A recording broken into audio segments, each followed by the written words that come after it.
स्वामी, मैं देखती हूँ कि जो लोग छल करते हैं वो महलों में राज कर रहे हैं, और जो इंसान सच्चा और नेक है उसे ही जीवन भर ठोकरें क्यों खानी पड़ती हैं?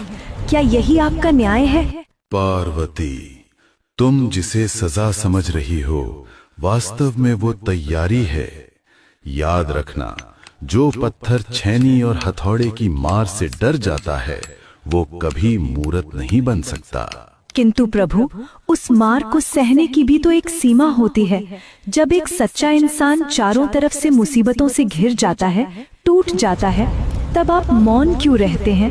क्योंकि उस समय मैं उसका भाग्य नहीं, उसका चरित्र गढ़ रहा होता हूँ। कच्चे घड़े को पकाने के लिए आग में तपाया जाता है पार्वती। मैं उसे मुश्किलों में इसलिए डालता हूँ ताकि वो साधारण से असाधारण बन सके।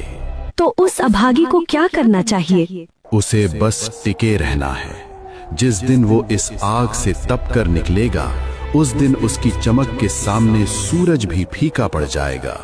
धैर्य रखो, तुम्हारा इम्तिहान जितना कठिन होगा, तुम्हारा परिणाम उतना ही शानदार होगा।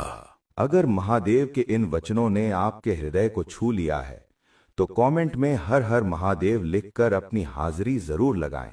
और ऐसी ही स्वामी, मैं देखती हूँ कि जो लोग छल करते हैं वो महलों में राज कर रहे हैं, और जो इंसान सच्चा और नेक है उसे ही जीवन भर ठोकरें क्यों खानी पड़ती हैं? क्या यही आपका न्याय है? पार्वती, तुम जिसे सजा समझ रही हो, वास्तव में वो तैयारी है।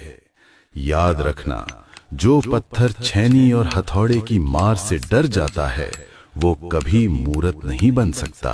किंतु प्रभु, उस मार को सहने की भी तो एक सीमा होती है।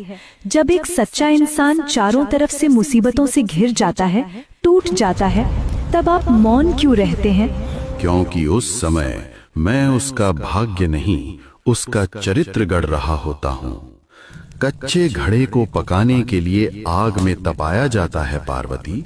मैं उसे मुश्किलों में इसलिए डालता हूँ ताकि वो साधारण से असाधारण बन सके। तो उस अभागी को क्या करना चाहिए? उसे बस टिके रहना है। जिस दिन वो इस आग से तप कर निकलेगा, उस दिन उसकी चमक के सामने सूरज भी फीका पड़ जाएगा। धैर्य रखो, तुम्हारा इम्तिहान जितना कठिन होगा, तुम्हारा परिणाम उतना ही शानदार होगा। अगर महादेव के इन वचनों ने आपके हृदय को छू लिया है तो कमेंट में हर हर महादेव लिखकर अपनी हाजिरी जरूर लगाएं। और ऐसी ही